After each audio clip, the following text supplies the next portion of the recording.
जय श्री कृष्ण दोस्तों, life style with God में आपका स्वागत है। दोस्तों, यहाँ पर हम श्रीमद् भगवद गीता के चौथे अध्याय का अध्ययन कर रहे हैं, जिसका नाम ज्ञान कर्म संन्यास योग है। आज हम 7वें और 8वें श्लोक का अध्ययन करेंगे।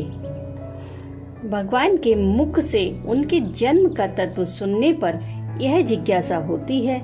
कि भगवान किस किस समय और किन किन कारणों से और किस प्रकार अवतार धारण करते हैं। इस पर भगवान 2 श्लोकों में अपने अवतार के अवसर, हेतु और उद्देश्य बतलाते हैं। यदा यदा ही धर्मस्य ग्लानिर्भवति भारत अभ्युत्थानम् अधर्मस्य तदात्मानं सृजाम्यहम्। चौथे अध्याय के 7वें श्लोक में भगवान श्री कृष्ण अर्जुन से कहते हैं कि हे भारत, जब जब धर्म की हानि और अधर्म की वृद्धि होती है तब तब ही मैं अपने रूप को रचता हूँ, अर्थात साकार रूप से लोगों के सम्मुख प्रकट होता हूँ। यहाँ पर भगवान ने यदा यदा पद का 2 बार प्रयोग करके यह भाव दिखलाया है कि भगवान के अवतार का कोई निश्चित समय नहीं होता कि अमुक युग में, अमुक वर्ष में और अमुक महीने में, अमुक दिन भगवान प्रकट होंगे, तथा यह भी नियम नहीं है कि एक युग में कितनी बार किस रूप में भगवान प्रकट होंगे। इसी बात को स्पष्ट करने के लिए यहाँ यदा यदा पद का 2 बार प्रयोग किया गया है। अभिप्राय यह है कि धर्म की हानि और अधर्म की वृद्धि के कारण जब और जिस समय भगवान अपना प्रकट होना आवश्यक समझते हैं तभी प्रकट हो जाते हैं। अब समझते हैं कि वे धर्म की हानि और पाप की वृद्धि किस प्रकार होती है, जिसके होने पर भगवान अवतार धारण करते हैं। किस प्रकार की धर्म हानि और पाप वृद्धि होने पर भगवान अवतार ग्रहण करते हैं, उसका स्वरूप वास्तव में भगवान ही जानते हैं। मनुष्य इसका पूर्ण निर्णय नहीं कर सकता, पर अनुमान से ऐसा माना जा सकता है कि ऋषि कल्प धार्मिक, ईश्वर प्रेमी, सदाचारी पुरुषों तथा निरापराधी निर्बल प्राणियों पर बलवान और दुराचारी मनुष्य का अत्याचार बढ़ जाना तथा उसके कारण लोगों में सद्गुण और सदाचार का अत्यंत ह्रास होकर दुर्गुण और दुराचार का अत्यधिक फैल जाना ही धर्म की हानि और अधर्म की वृद्धि का स्वरूप है। सतयुग में हिरण्यकश्यपु के शासन में जब दुर्गुण और दुराचारों की वृद्धि हो गई, निरापराधी लोग सताए जाने लगे, लोगों के ध्यान, जप, तप, पूजा पाठ, यज्ञ, दानादि शुभ कर्म एवं उपासना बलात् बंद कर दिए गए, देवताओं को पीट पीट कर उनके स्थानों से निकाल दिया गया, प्रहलाद जैसे भक्त को बिना अपराध नाना प्रकार के कष्ट दिए गए। उसी समय भगवान ने नृसिंह रूप धारण किया था और भक्त प्रहलाद का उद्धार करके धर्म की स्थापना की गई थी। इसी प्रकार दूसरे अवतारों में भी पाया जाता है। परित्राणाय साधूनां विनाशाय च दुष्कृतां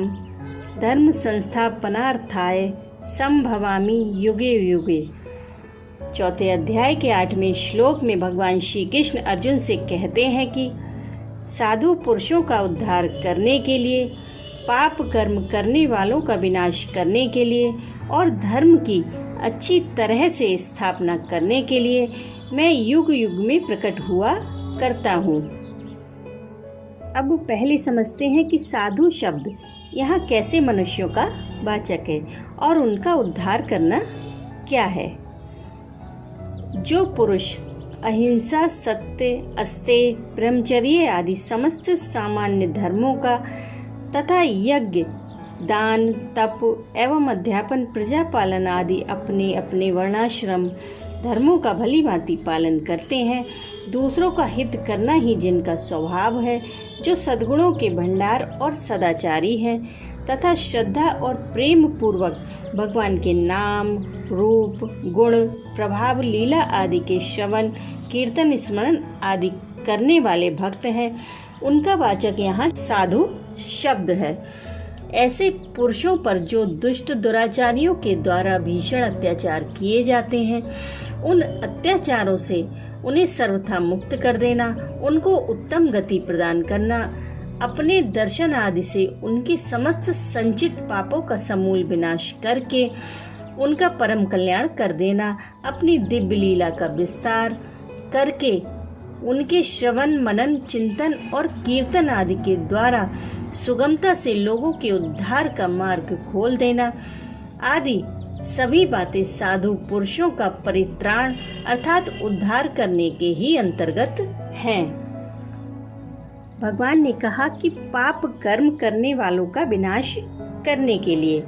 इस कथन से भगवान ने यह भाव दिखलाया है कि जो मनुष्य निरापराध सदाचारी और भगवान के भक्तों पर अत्याचार करने वाले हैं, जो दुष्ट झूठ कपट चोरी व्यभिचार आदि दुर्गुण और दुराचारों के भंडार है, जो नाना प्रकार से अन्याय करके धन संग्रह करने वाले तथा नास्तिक हैं, भगवान और वेद शास्त्रों का विरोध करना ही जिनका स्वभाव हो गया है, ऐसे दुष्ट प्रकृति के दुराचारी मनुष्यों की बुरी आदत छुड़वाने के लिए या उन्हें पापों से मुक्त करने के लिए उनको किसी प्रकार का दंड देना, युद्ध के द्वारा या अन्य किसी प्रकार से उनका इस शरीर से संबंध विच्छेद करना या करा देना आदि सभी बातें उनका विनाश करने के ही अंतर्गत आती हैं। अब मन में यह प्रश्न आता है कि भगवान तो परम दयालु हैं, वे उन दुष्टों को समझा बुझाकर उनके स्वभाव का सुधार क्यों नहीं कर देते, उनको इस प्रकार दंड क्यों देते हैं। उनको दंड देने और मार डालने में भी भगवान की दया भरी हुई है, क्योंकि उस दंड और मृत्यु के द्वारा भी भगवान उनके पापों का नाश ही करते हैं। भगवान के दंड विधान के संबंध में यह कभी भी नहीं समझना चाहिए कि उससे भगवान की दयालुता में किसी प्रकार की जरा सी भी त्रुटि आती है। जैसे अपने बच्चे के हाथ पैर आदि किसी अंग में फोड़ा हो जाने पर माता पिता पहले औषधि का प्रयोग करते हैं, पर जब यह मालूम हो जाता है कि अब औषधि से इसका सुधार नहीं होगा, देर करने से इसका जहर दूसरे अंगों में भी फैल सकता है,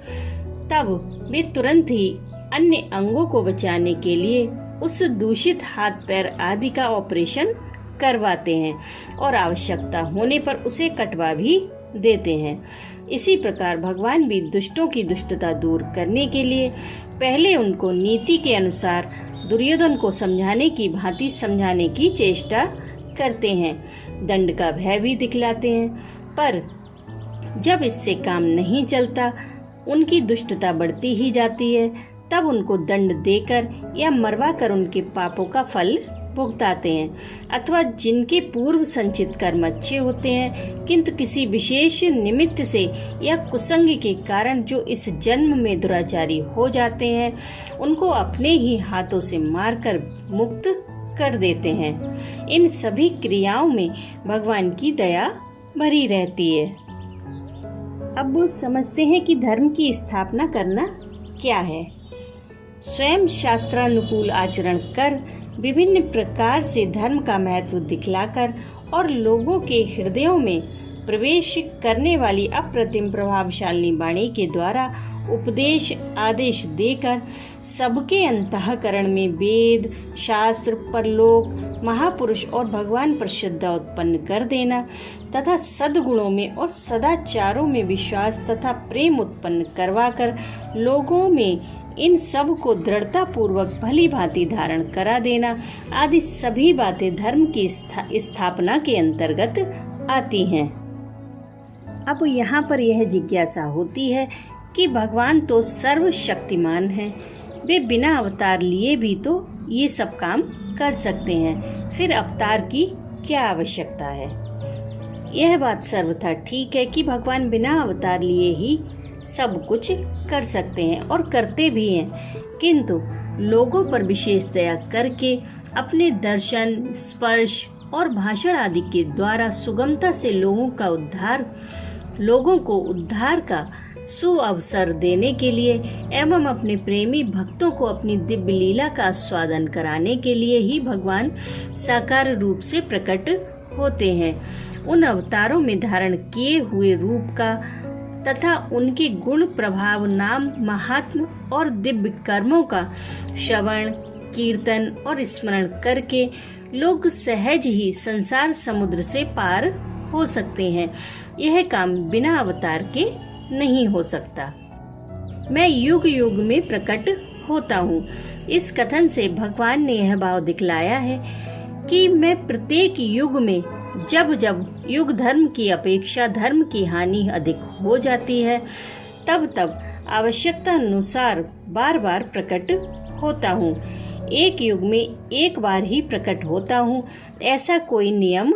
नहीं है। राधे राधे।